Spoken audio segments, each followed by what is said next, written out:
something sacred on the broadcast. Quote in the comments, chanting every line. You're tuned to the truth that you'll never find online. Come on. It's the cult of Ron and Brian. If you're in, you ain't ever going quiet. Twist that dial, let the whole world hear it. Two sharp minds in the bad influence spirit. Hey, cult of Ron and Brian. Welcome to the ride, you're inside it now. And good evening, everybody. It's time for a special Monday night edition of the Cult of Ron and Brian. We are all the way up to episode 411. Joined here by the man who is powering through illness of some sort to do the show. Brian, how are you holding up tonight, my friend? Listen, I did great in the first minute of this episode. We only have 59 to go. Obviously, I am under the weather. We put out word earlier this weekend that I was going to be performing at the Great American State Fair in Washington, D.C., and that was going to be the reason why I was unable to do the show Sunday night. Truth be told was I was under the weather. I pretty much had lost my voice over this most recent weekend. Cause of it, not sure. Could this be COVID round number 84? Could this be the herpes finally rising to the surface? Sure. Could this just be like a hay fever allergy situation? We don't know, and I don't like going to doctors, so therefore we're never going to know. At some point, I'm going to revert back to my lovely, beautiful voice that a lot of people have said have compared to the castratos. Is that the right term, the castratos? I believe you got that correct. Yeah. So when that returns, I mean, it will be lovely. In the meantime, I have been told that my voice is a little bit manlier. I've been told it's a little sexier. So if you're listening to the show right now, or you're watching on the video, and you find that the bass that's coming out of my voice is tingling your genitalia to the point where you feel the need to slide your hand inside of your pants, inside of your underwear, and just play with your bits and giblets. I just want you to know something. Don't do it in public. Wait till you get home. Then play on the podcast and enjoy my voice while listening to Ron, and take care of yourself that way. All right. I don't know that I can really top that intro. So let's get things rolling with Drink of the Week.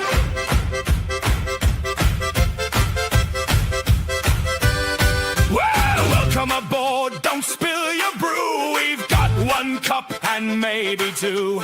A mystery pour in a paper sleeve, the kind that makes the wise men grieve. Hey, drink of the week, drink of the week. Raise it up, let the anchors creak.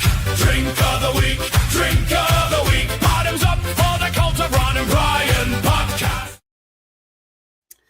All right, Brian, do you have enough voice to talk about what we are drinking this evening? We have gone back to an old standard where both of us are drinking the same drink this evening. We're going back about maybe 250 episodes, if not more. Old school fans of the podcast remember the days where we would do an internet poll, drink of the week. You, the listeners, would go on to then Twitter. Now I think it's called Grok. People would go on Facebook. That used to be called Telegram. And we would list two different options of drinks that we would have. People would make the selection, and then that's what Ron and I would be forced to drink. Ron, you always had a wider palette of flavors. So whenever something would be introduced that required elderflower liqueur, egg white. Yeah, you would get excited. I would be enraged. Yes. But what we're doing is something very special. Our friends over at Other Half Brewing, I believe it's Other Half Brewing. Yes, you're correct.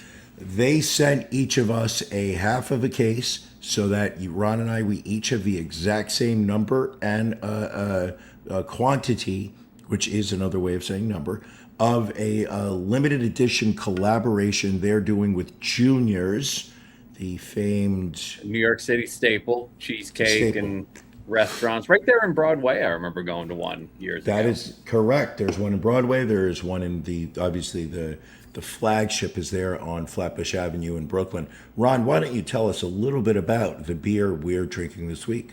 So this particular beer, this is their black and white cream ale. Again, it's a collab with Juniors and Other Half.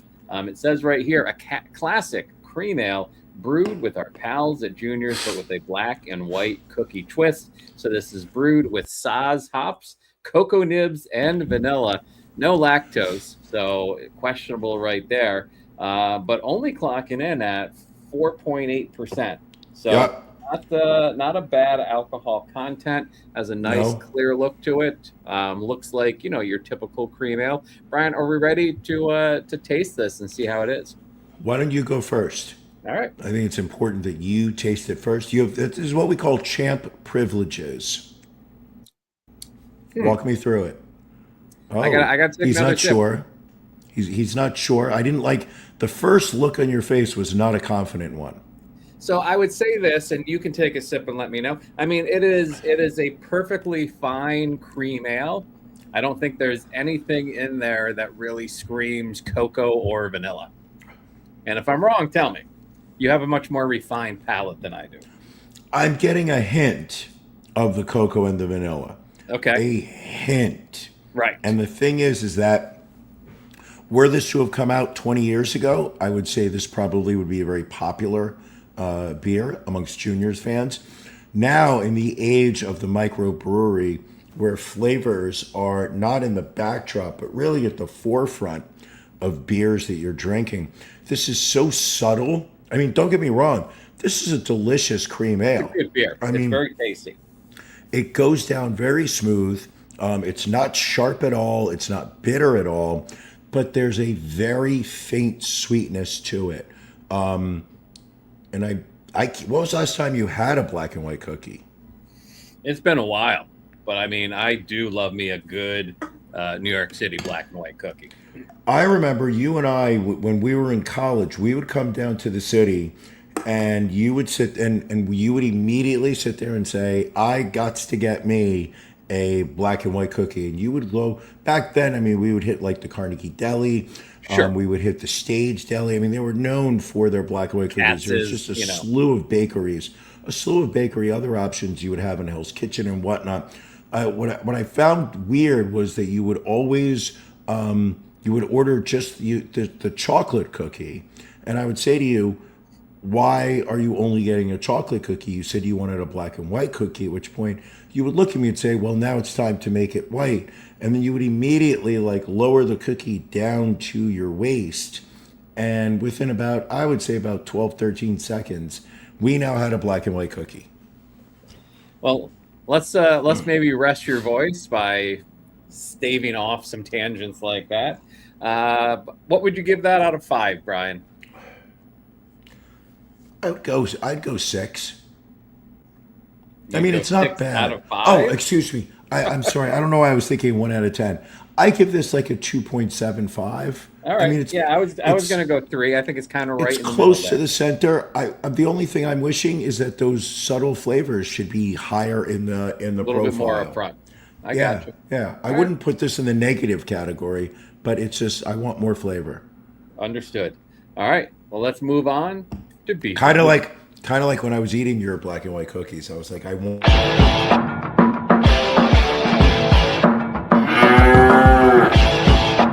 Ron and Brian's Beef of the Week.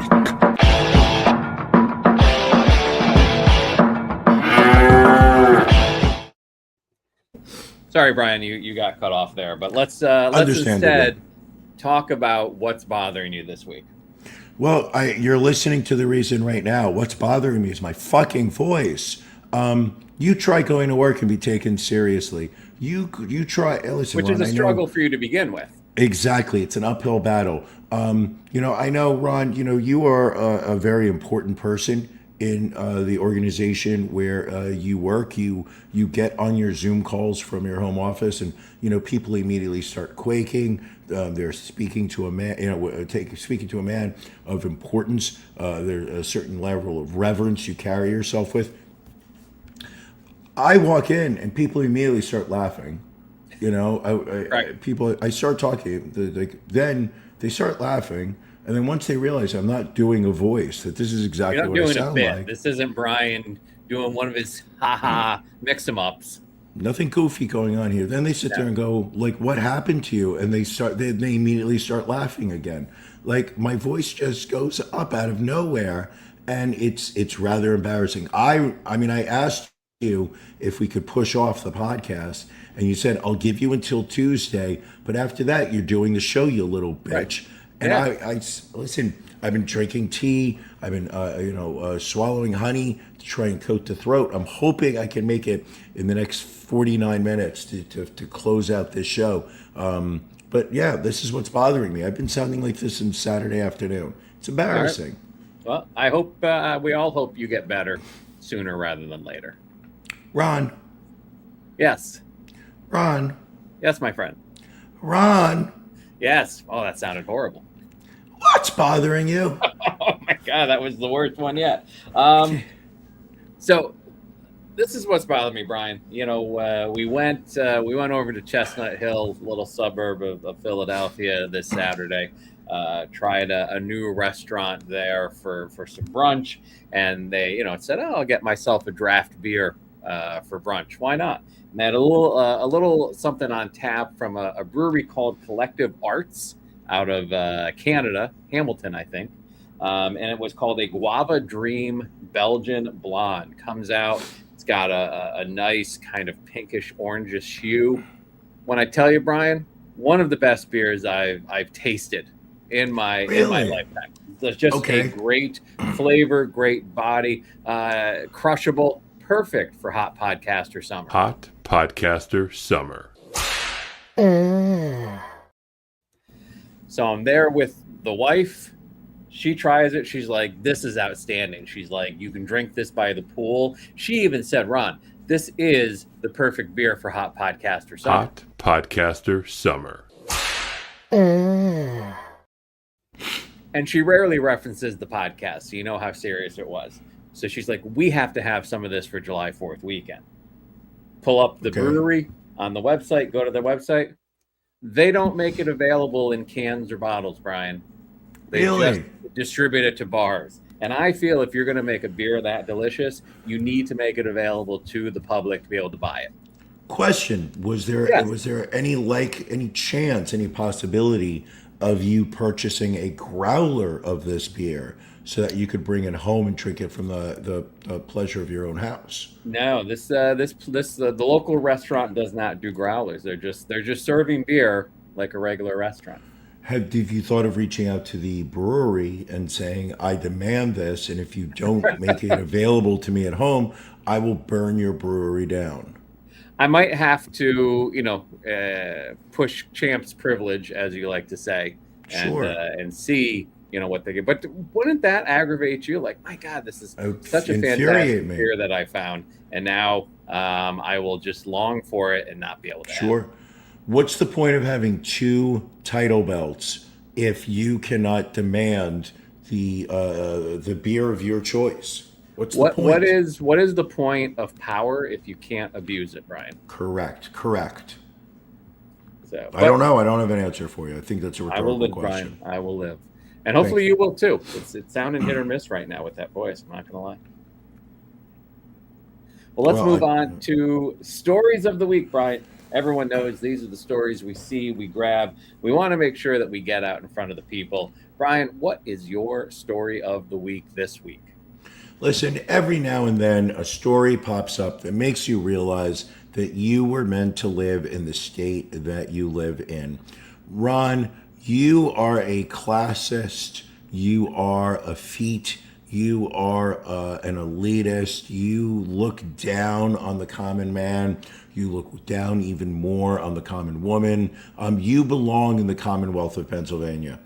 I, on the other hand, I grew up in New York City. I'm a man of the people. I had to leave New York State for a variety of legal reasons. But what did I do? I kept it close. Jumped over the Hudson. I'm in the Garden State, New Jersey now. But I can look out my window, stretch my head through at about a 12-degree angle, stick my head out, and I can see the great state of New York. So I'm close. I'm a man. All right. I feel. But every now and then you see a story about somebody from Florida, and you're like, yes, sir, you belong to live in the fucking state of Florida. Ron, do you have a photo of Riley Ferrer?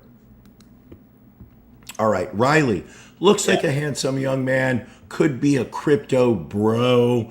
I think he looks like the kind of kid who's going to own a couple Barstool Sports T-shirts that are attempted at humor, but really don't, are quite flat. Well, he lives in the state of Florida, and let's talk about why we are looking at his mugshot.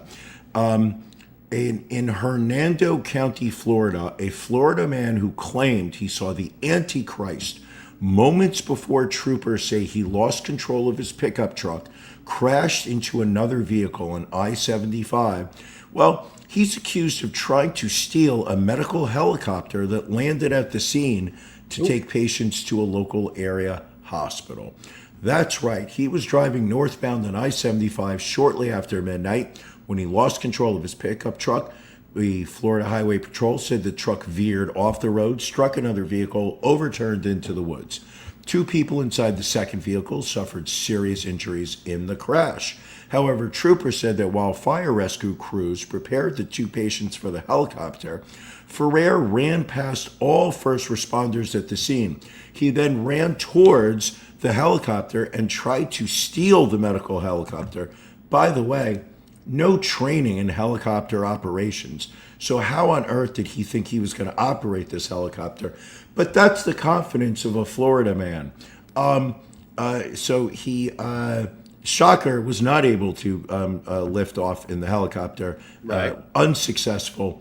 So he was placed into the back of a patrol vehicle, taken to Tampa General Hospital for medical clearance. He apparently refused to walk into the building and had to be physically escorted inside by law enforcement personnel. Right now, it is unclear what charges he is going to be charged with beyond the 3 counts of resisting arrest without violence and 1 count of burglary of an occupied conveyance, though police do believe there will be more charges hit against him. What a fucking Florida story. So he drives, slams into another car, severely injures 2 people in the other car, and then says, fuck it, I'm going to steal the helicopter. Well, to be fair, unbelievable. Trying to get away from the Antichrist, which I think we would agree would be something that we'd all try to do. Allegedly, people are saying the Antichrist is is Governor Ron DeSantis. I hadn't heard that before, but it seems to check out. I just made that up, so I don't know who the people are. Ron, what's your story of the week? So my story of the week this week, Brian, right here in Philadelphia, Brian, Noah Kahan, is that how you say it? Noah Kahan? He kicked off his Great Divide World Tour at Philly's Citizens Bank Park on June 26th. And the opening night, Brian, is going to be remembered for something other than the set list. Video circulated showing an apparent pile of feces left on the floor near the stage, with witnesses saying the offending fan was escorted out by security. Here is a photo from someone that was attending the concert. She said that this woman sitting in the row next to her was dancing and then almost looked like she squatted down like she was overcome by emotion, then apparently shook her pants until poop fell out onto the floor. So that's when security was called over and the fan was removed. Kahan addressed it head on the next day on Twitter, writing that he's, quote, pooped his pants as much as the next 29-year-old, but begging fans to spare the venue staff. This comes on the heels of a separate incident involving 5 Seconds of Summer in Fort Worth, suggesting 2026 concert season has a bathroom problem nobody asked for. I'm going to say, Ron, how many times have you pooped your pants while recording this episode? Fortunately, none. Doing good so far. How about yourself? I mean, you've got the throat thing. Has it impacted your bowels at all? Cut down my appetite, I will say that. Okay. I'm going to say with my digestive system and my irregular poop schedule, I'd be happy. Now, I would ask this, Brian, because you are a man that goes to a lot of concerts, has been to a Sure. lot of concerts, continues to Sure. go to a lot of concerts. Have you ever been so swept up in the music that you have just said, I have to go to the bathroom, but I'm not stepping away from the band. I'm just going to No. make it my pants. I have never pooped my pants at a concert. When was the last time you pooped your pants? I think we talked about you peeing your pants on episode 237. I've never actually pooped my pants. Now, All right. there have been times where I was traveling home, and I think the kids used the phrase, the turtle's head was popping out.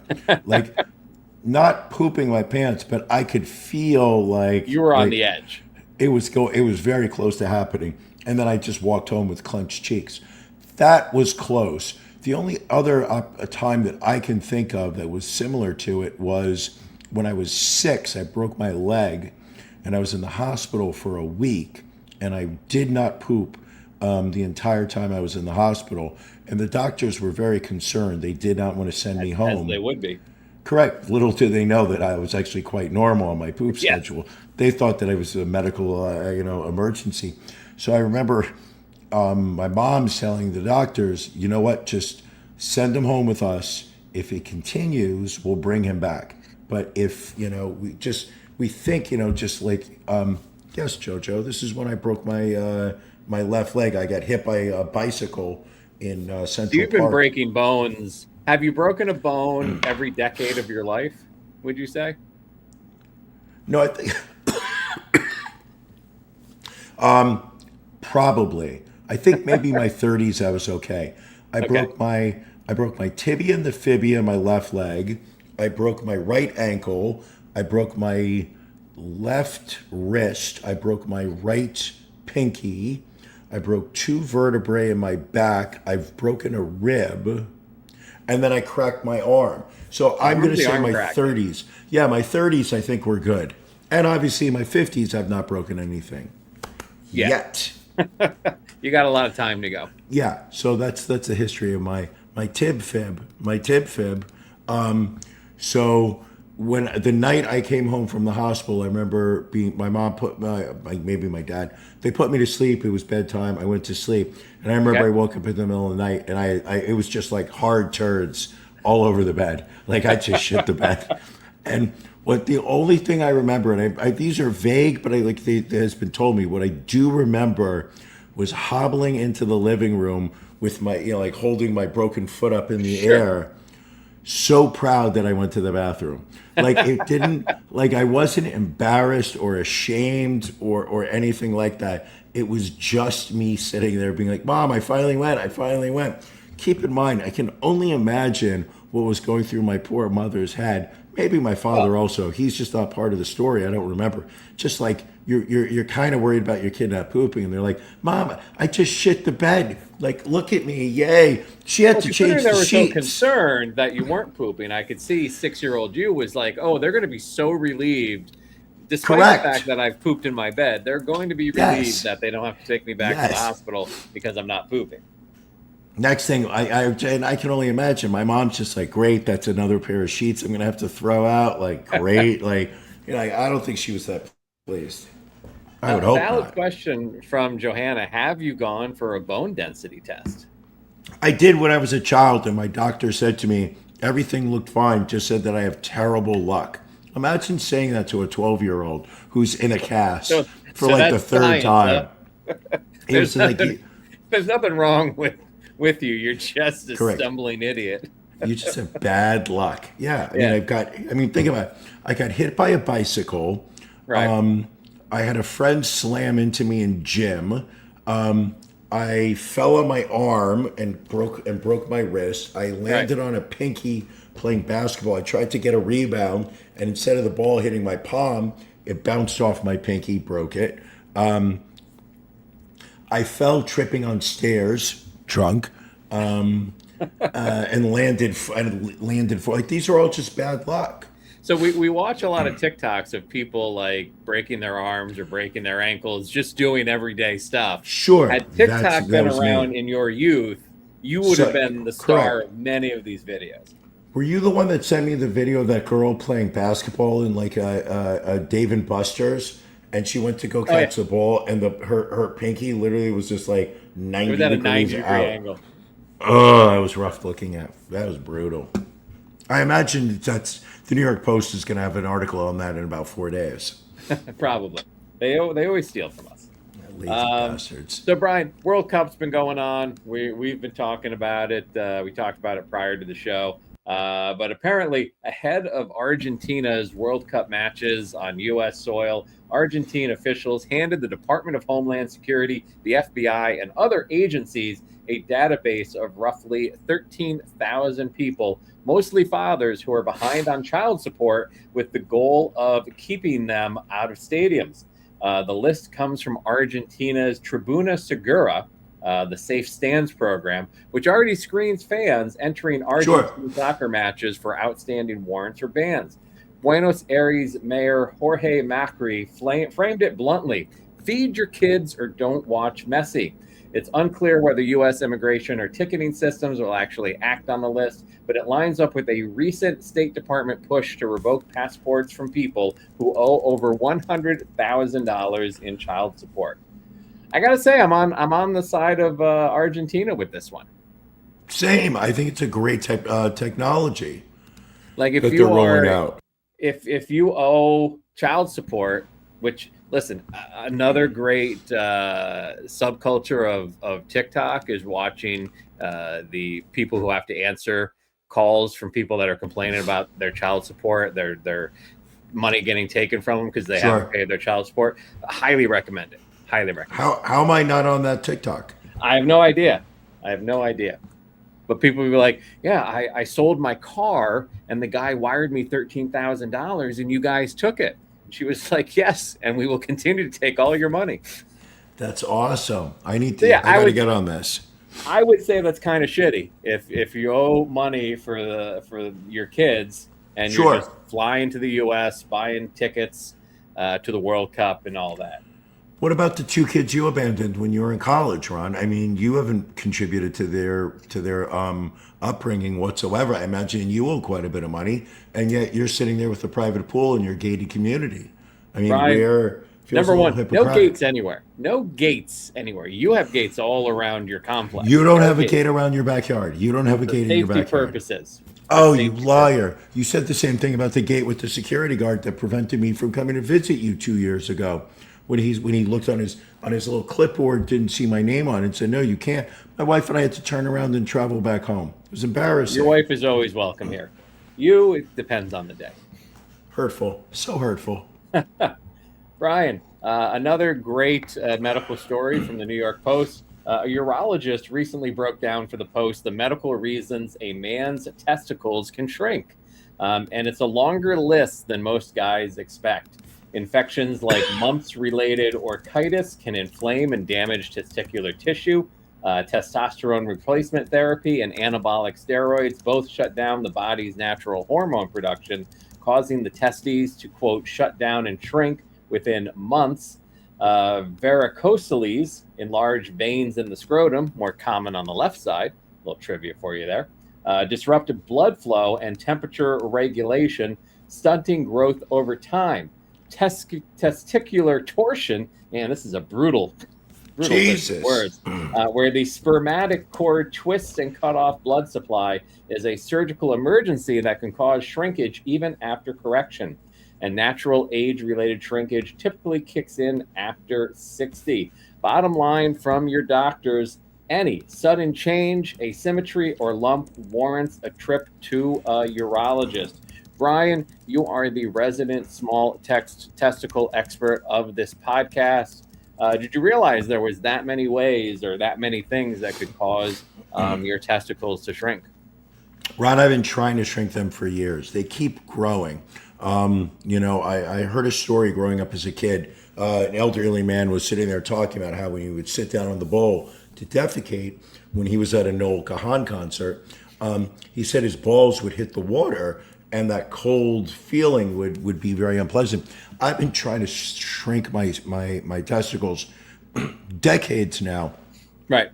Have had very little luck. So this story was really exciting to me because I feel like I've got new avenues to attempt for some success here. Now, the right one, it's still about 2 pounds heavier than the left, correct? No, not 2 pounds. It is 2 inches forward. Then, Oh, like a lot of people's, like there's one is lower or higher. Mine is actually forward, so it's like they're slanted. The so they're right one is asymmetrical, forward. Correct. just like it says in the article. You need to talk to your doctor. My right. Well, it's a result of the surgery I had when I was in my late 20s.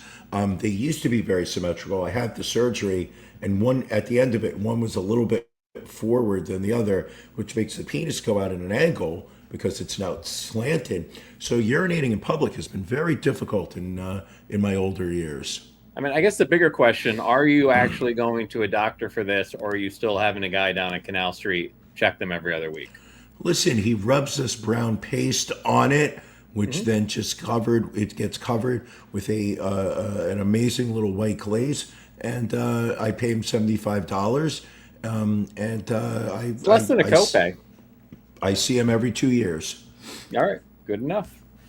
Brian, let's get back into the news where the Pentagon is uncanceling the flu shot after nearly 300 recruits get sick. Back in April, Defense Secretary Pete Hegseth made flu vaccines optional for military personnel, blasting the old mandate as absurd and overreaching. Only 40% of new recruits opted in. The result, a weeks-long flu outbreak at Lackland Air Force Base in San Antonio that sickened nearly 300 trainees, hospitalized several, and was linked to the death of one young recruit, Keon McDaniel, during basic training. The Pentagon has now quietly restored the mandate for boot camps across the Army, Navy, and Air Force, while insisting the reversal has nothing to do with the outbreak. Democratic lawmakers aren't buying the coincidence framing and have introduced an NDAA amendment to lock the mandate in permanently. Are you surprised at all to hear this? I'm not surprised. It's just so ridiculous that this was something that we even ever had to talk about. Why on earth would they take away this mandate? Well, and especially, when you know that you are forcing large numbers of people into, training together, living together, Sure. Working out together. What did they think was going to happen? Yeah, I just don't have an answer for you. It makes no sense to me. Yeah. Brian, do you remember Nicholas Rossi? Nicholas Rossi, why does that name ring a bell? This gentleman right here from Rhode Island who became internet famous for allegedly faking his own death back in 2020 to dodge Utah rape charges. And then he resurfaced in Scotland in 2021, getting treated for COVID under the alias Arthur Knight, an Irish orphan, he claimed, before hospital staff recognized a Brown University tattoo on a man who'd never attended the school. He was extradited back to Utah in 2024 and convicted in 2025 in 2 separate sexual assault cases. I think we watched a documentary on this guy. Like, he held firm through the entire trial, saying, I'm not. I can't do a good Scottish. Careful. Sorry, Careful. I'm Arthur Knight. I'm not Nicholas Rossi. You can't lock me away like this. Well, anyway, now he has actually died for real at the age of 38. He died in custody this past week from complications of an existing condition after choosing to stop medical treatment.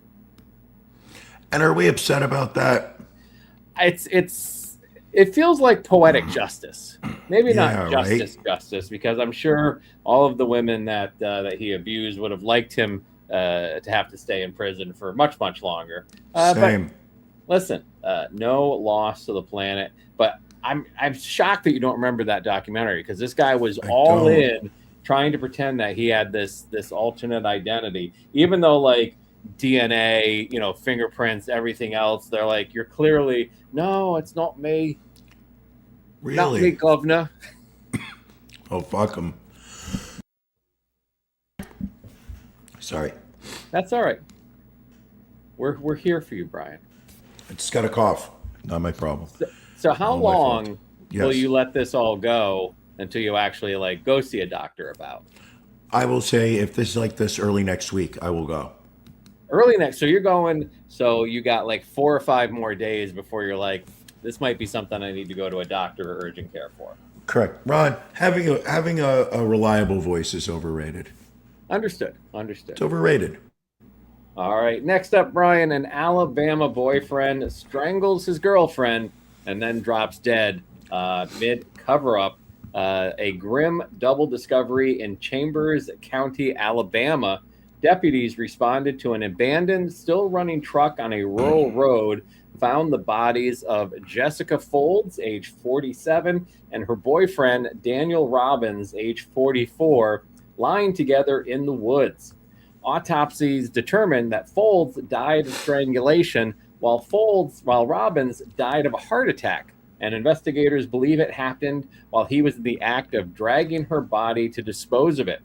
Drag marks in the dirt led straight from his truck, tailgate down, to where the bodies were found. Robbins reportedly had a pre-existing heart condition, according to his ex-wife. The DA summed it up simply: their bodies were right there together. Brian, you are our senior violence towards women correspondent. No. I've been the victim of violence from women. Not you. You have that mixed up. Oh, my bad. Okay. Again, we just talked about poetic justice. This feels like this would be like a Tales from the Crypt or Creepshow type thing, where you strangle somebody and then you die, hopefully slowly. Like I can picture him like I hope it wasn't like a quick heart attack that just like kills you right away. I hope it was one of those heart attacks where you drop and you really get, let's say, 30 to 60 minutes of anguish while you die to think about some of the mistakes you made. Yes, I would love that. I would love for him to have laid there for a couple hours, fully conscious, unable to move, knowing that death was knocking on his door. And I feel like if you have a heart condition and you're going to kill somebody, you need to plan a little bit better. Correct. I agree. All right. Just as long as you're agreeing. Brian, next up, we've got a story about an Arby's manager accused of spitting in a sandwich and giving a customer herpes. This is Amanda Hendricks, age 38, former Arby's manager in Broken Bow, Oklahoma. She has been charged with felony poisoning after surveillance footage allegedly showed her spitting into a customer's order during a March drive-through visit. The customer, Jenica Church, says she ate the sandwich, shared the rest with family, and later developed oral herpes lesions, testing positive for HSV1. The case reportedly broke open after Hendricks allegedly bragged about it on a FaceTime call that her son's girlfriend, who happens to be Church's daughter, overheard and recorded. Church is now suing both Hendricks and Arby's, claiming the company let Hendricks keep working despite a visible active outreach. Jesus, you got to be careful. Let's unpack this for a minute. Please. So this woman, Amanda, spits into a sandwich that she's giving to the mother of her son's girlfriend. And gives her herpes. And gives her the herpes. Correct. I think that sounds good. I also would like to point out, like, maybe the police department in Broken Bow, Oklahoma needs some funding, because I love how they've just drawn height markers on the cinder block wall behind her with like grease pencil. That's how you know you're in a bumfuck state. That's how you know you are not in the like. I'm going to say this to you: if you get arrested in Cheltenham, you are not having this. If you get arrested in what are the West other New York, areas? New Jersey. It's you've got clear lines in the back. There's a backdrop that's printed. It's professional. Absolutely, it's probably sponsored by a local softball team. But this is embarrassing. Tall drink of water. This one. What are you thinking? Like 5'8"? I think she's clocking in on. I think I would say I'm going to go with 5'8", maybe Looks like her best days are behind her. What I'm wondering is why is there not like a 4 feet 6 inches below it? Like, it seemed like they just drew those two on there and we're like, all right, that's good. All the people we arrest will need to be between 5 feet and 6 feet tall. So do you think that if somebody's below 5 feet, they just send them home? I think so. Interesting. They're like, you know what, you're too short to really cause any long-term damage. Yeah, I agree with that. I like it though. But is that not something to be like completely terrified about? Like, we assume that that's not like a thing that happens to a Right. lot of people. But Correct. Apparently like, it is. now we need to worry about people spitting in our food and trying to give us communicable diseases. Fucking scary, right? I'm scared. Next Next you're up, scared. Brian. Now I'm we scared, we were all celebrating the Knicks NBA championship a couple of weeks back. I know you walked the parade route the morning of. You were our Knicks parade correspondent, and this woman went viral. She was seen first. She was seen carrying one of these special orange and blue Knicks trash cans on the subway. And then more photos started to come out, like this one of her emptying all of the trash out of the trash can onto the sidewalk so she could steal said Knicks-themed trash can. Obviously, she's a Knicks fan. She's got the Knicks shirt. She's wearing a lot of blue and orange. Sure. Well, it turns out, Brian, and JP Morgan can't stay out of the news.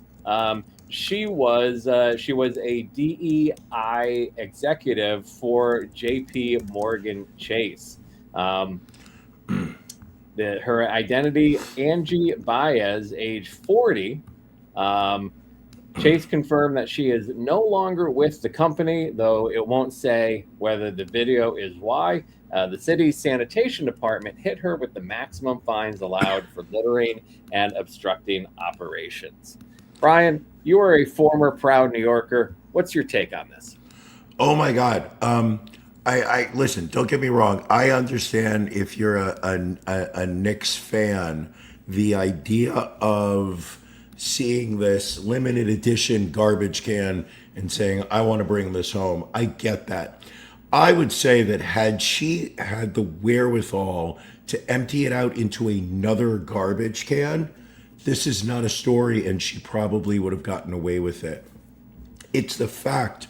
And I actually thought the first time I saw it that the video was AI. It's the fact that she just brazenly dumped garbage onto the floor so that she could have a souvenir. I think that's the part that really cooked her. And whatever punishment she gets, I think is rightfully deserved. She just dumped garbage onto the floor. Fuck her. All right. Well, we'll see. We'll follow that case. I mean, do you think a fine was enough, or do you think should have been theft charges? No, I think it's a fine. I mean, let's be brutally honest. She's not going to jail. There's already enough people in jail at this point. Well, I heard they in Mamdani's New York City, they don't arrest anybody anymore. That's not true. That's not true. People do get arrested. Listen, I'm sorry. I'm going to tell you something. Mamdani becomes mayor, and did you see the speech he gave during the victory celebration? I sat there. I was just like, yeah, you know what? Let's tax the wealthy. I immediately was just like, you know what? If you have a pied-à-terre in Manhattan, go fuck yourself. You're paying taxes on that, buddy. I am all for the socialist communists. So if it means that the Knicks will repeat as champions, I'm all for it. And if you're upsetting Dave Portnoy from Barstool Sports, who has said he might run against Mamdani because he doesn't like the pied-à-terre. I hear Portnoy is in a sketchy bookstore in New Jersey today. That's just what our operatives are saying. Well, we haven't heard our New Jersey bookstore expert William Esquire chime in, so we have no idea. It'll be interesting to see whether William Esquire posts a photo with Mr. Portnoy, because we know that Portnoy is such a pro-Boston sports, and we know William Esquire loves the New York Yankees. And we also know that, let's be brutally honest, Portnoy is a scumbag, but we do know that Billy likes them. So it's, that might be why the photo gets taken. We'll see. We'll have to, we'll track it on our social media channels. I like it. Later. Moving to the sports world, Brian, Detroit Lions cornerback Terrion Arnold, a 23-year-old first-round pick out of Alabama, turned himself in to Florida authorities on 8 felony charges, 4 counts of kidnapping and 4 counts of armed robbery, stemming from a February incident in Tampa. Prosecutors say it started after more than $250,000 in cash and luxury items, including Rolexes and Louis Vuitton bags, was stolen from Arnold and his group at an Airbnb.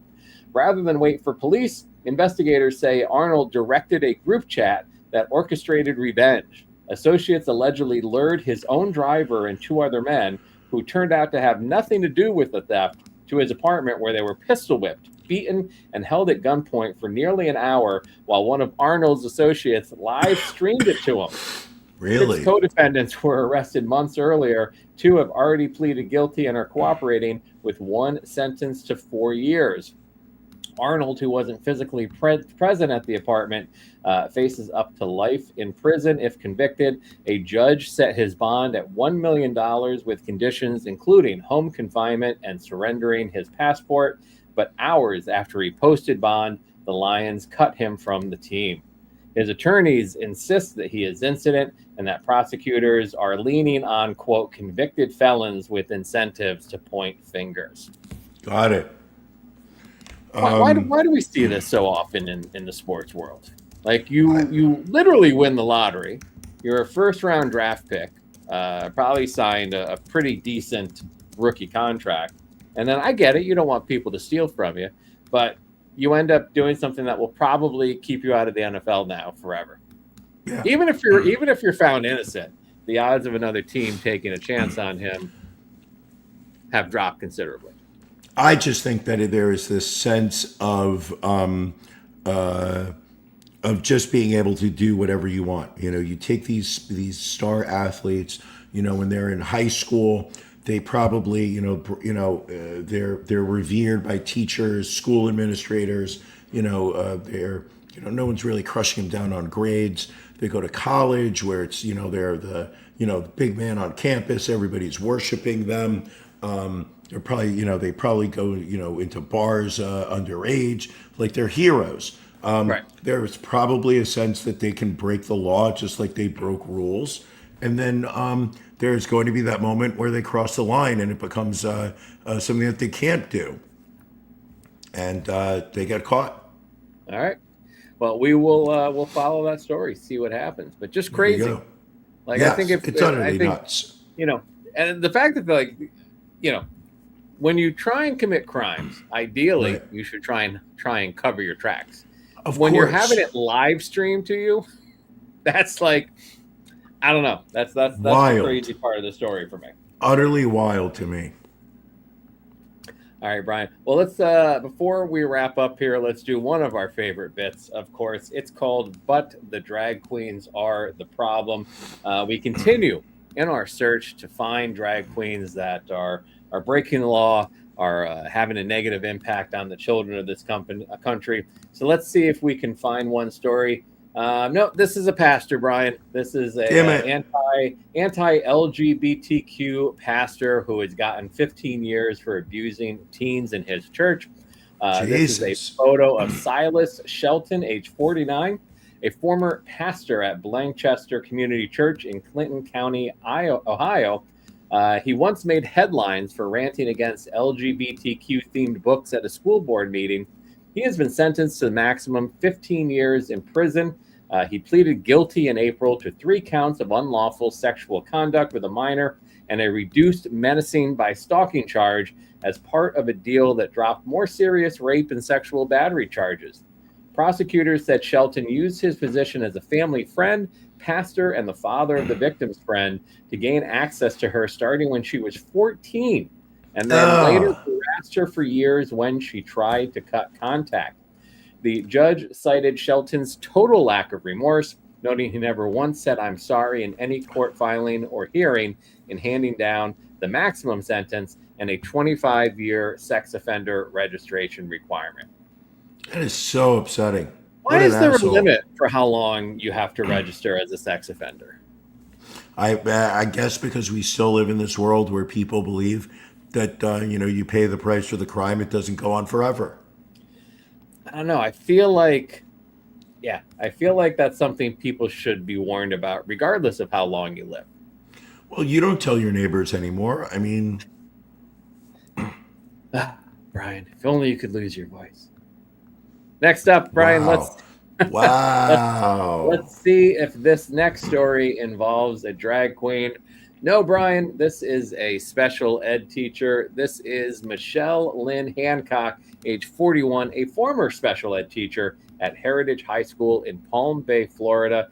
She was arrested after police responded to a suspicious pickup truck parked on the side of the road at 1:30 a.m. and found her inside with a 17-year-old boy, the younger brother of a student she'd previously taught. According to the arrest affidavit, the relationship started after the teen, who'd withdrawn from school for virtual classes, began visiting Hancock at the school, and the two kissed in her classroom. The teen told investigators they had sex between 10 and 20 times in the weeks before her arrest. Hancock admitted to only 3 or 4 times and to sending him explicit photos of herself. She's facing charges including sexual battery by an authority figure and is held on a $525,000 bond. I would like to see what is considered a good photo of her, because that's not a flattering photo. That is not a flattering photo, and I feel like to this kid, he should not be bragging that he had sex with her 10 to 20 times. And is that, I'm assuming that's like a bulletproof vest they've kind of draped over Sure, her. because what does she need a bulletproof vest for? She needs a bulletproof mask. You are on fire tonight, my friend. So's my throat. Fair. Next one here. Let's see if this is a drag queen. No, it's another teacher, Brian. This is Maris Nichols, age 25, a former biology teacher and football administrator at Alexander High School in Douglas County, Georgia. She's gone from a modest 2-count arrest in May to a sweeping 27-count grand jury indictment. Jeez. Covering alleged sexual contact with at least 6 to 7 students. Investigators say the abuse included sex in a school supply closet and in a truck at a golf course, videos and nude photos sent to minors, and an attempt to get students to delete incriminating texts. Nichols also reportedly ran an OnlyFans account that some students allegedly tried to use to blackmail her for better grades. While out on bond and house arrest, prosecutors say she racked up 85 violations in 27 days, including unauthorized trips to the mall and fast food joints. And a judge has now denied her bond entirely, sending her back to jail to await trial. Jeez. So I'm going to go out on a limb and say she's not a person that makes good decisions, Brian. I think we can all agree on that. I mean, Christ, that is depressing. I love the fact that some of the students were like, we'll just blackmail her because we found her OnlyFans page. And they got away with it. I mean, geez, good for them. All right, I think we've got one more story in this section. Do we think Let's do this. It's going to be a drag queen? I just think eventually we are going to get a drag queen. So I think we have to keep believing in this bit. Let's take a look here. And no, this is a church overseer from Florida. This is Charles Barton Lucas, age 59, a volunteer overseer at Heritage Community Church in Fruitland Park, Florida, and an employee at Romac Building Supply. He was arrested after the IT director at his workplace stumbled on a Google Drive folder full of inappropriate images of adolescent girls and adult women. That discovery led investigators to more videos, some appearing to show adolescent girls changing after a baptism service and using a church bathroom.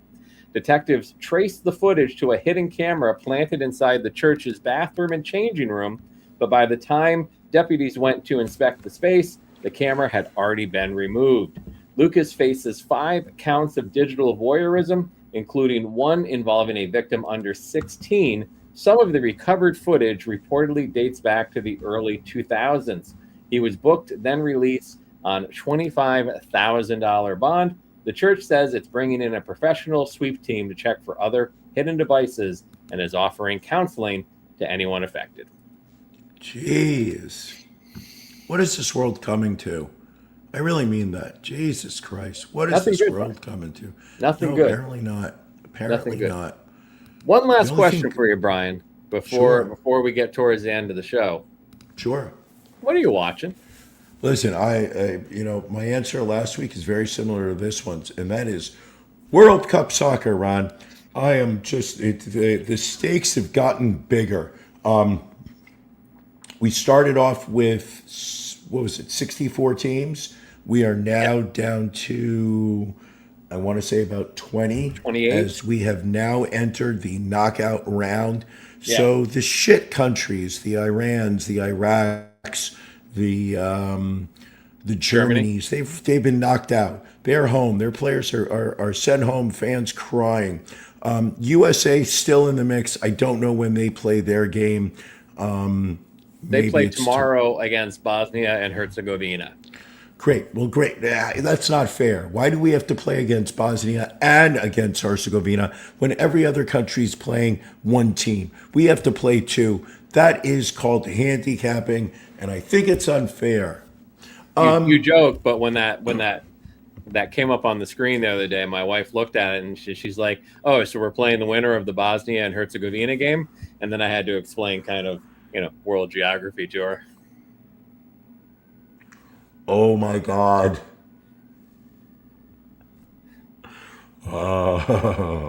She's gonna kill me if she knows that I told that story. Well, it'll never be repeated. Ron, who are you liking in the World Cup?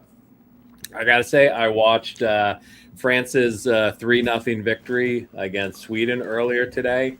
I think they look solid. I think England has looked good. Norway has looked good.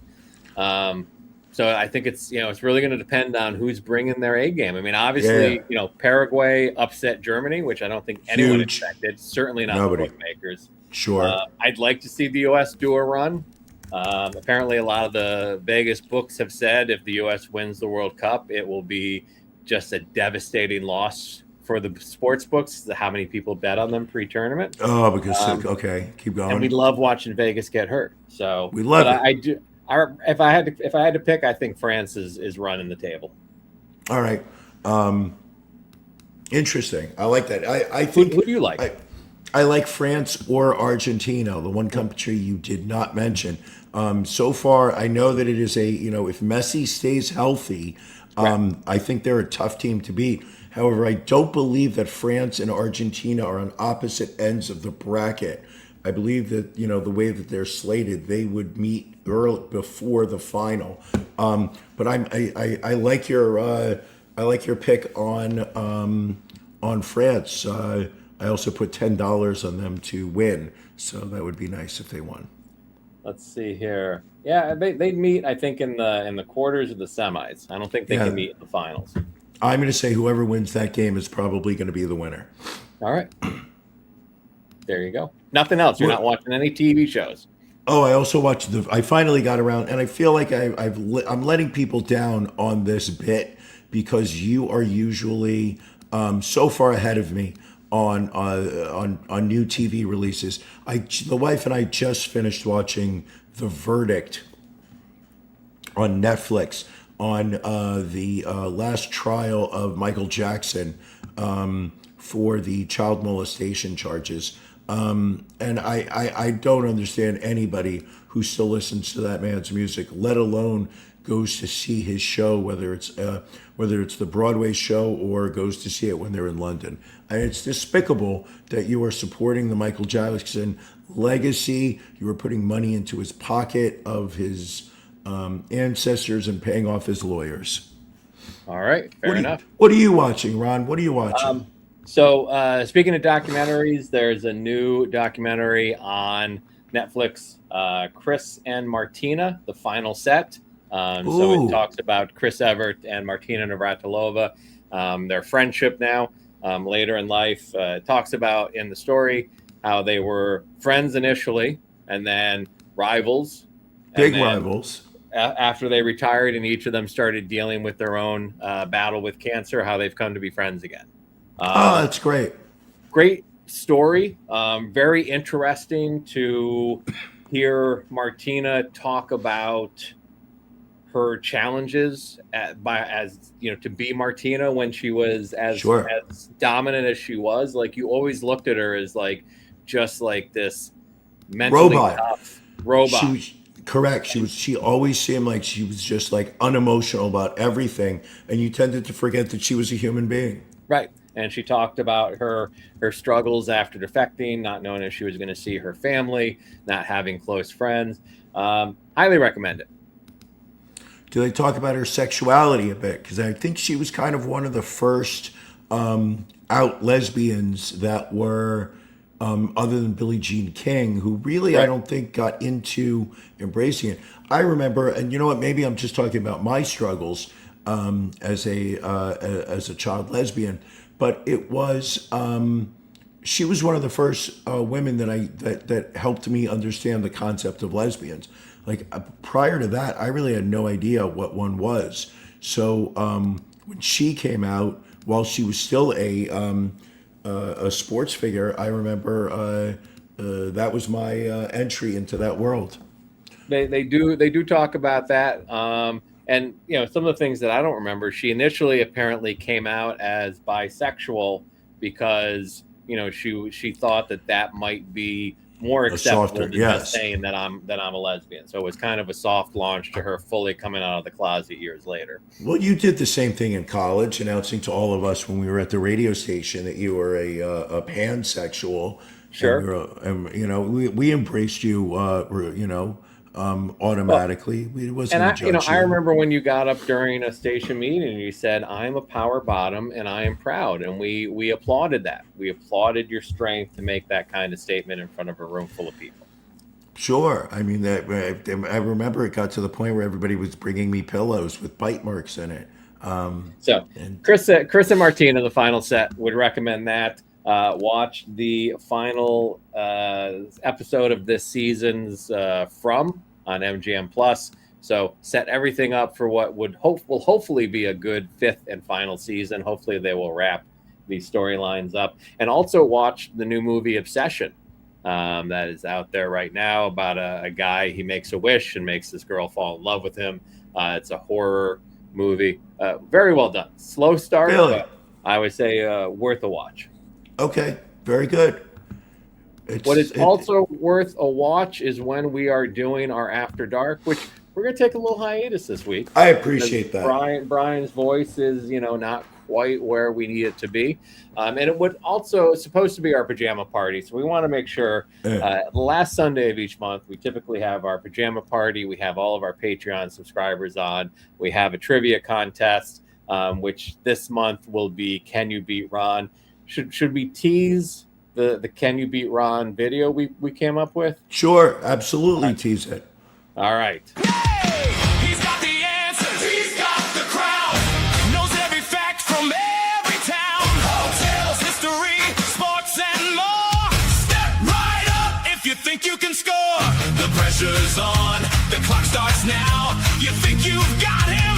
Let's find out. Can you beat Ron? Can you prove him wrong? Only one way to find out. Play along. From Brady bets to history gone wrong. The question is, can you beat Ron? Beat Ron, beat Ron, beat Ron, beat Ron, beat Ron. It's time for Can You Beat Ron? We would like to thank the rock group Train for doing the music and for the Wachowskis for recording the video.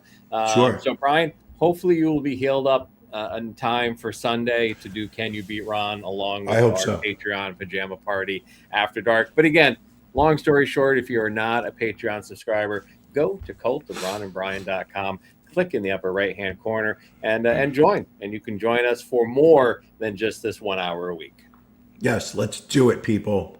All right. Brian, I'm going to let you go. Tuck yourself in with a nice cup of English tea, and hopefully you'll feel better. Anything else before we wrap up episode 411? I love you, sir. Thank you for spending the past hour with me. Love you too, my friend. Folks, we will see you next week.